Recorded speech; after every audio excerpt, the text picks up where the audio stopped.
ಹರಪನಹಳ್ಳಿ ತಾಲೂಕಿನ ಪುಣಬಘಟ್ಟ ಗ್ರಾಮದಲ್ಲಿ ಭಾರೀ ಮಳೆಗೆ ಕೆರೆ ಕೋಡಿ ಬಿದ್ದು ಭಾರೀ ನಷ್ಟ.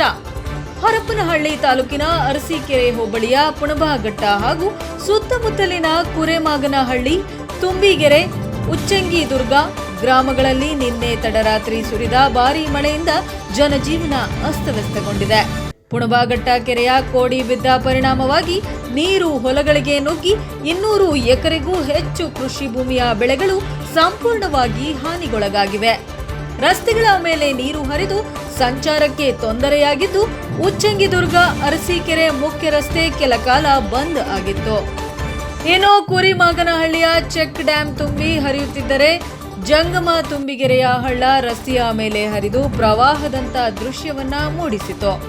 ಇನ್ನು ಅಕಸ್ಮಾತ್ ಮಳೆ ಹಾಗೂ ನೀರಿನ ಹರಿವು ಹೆಚ್ಚಾದ ಹಿನ್ನೆಲೆಯಲ್ಲಿ ಜನರು ಆತಂಕಗೊಂಡು ಸುರಕ್ಷಿತ ಸ್ಥಳಗಳಿಗೆ ತೆರಳಬೇಕಾದ ಸ್ಥಿತಿ ಉಂಟಾಯಿತು.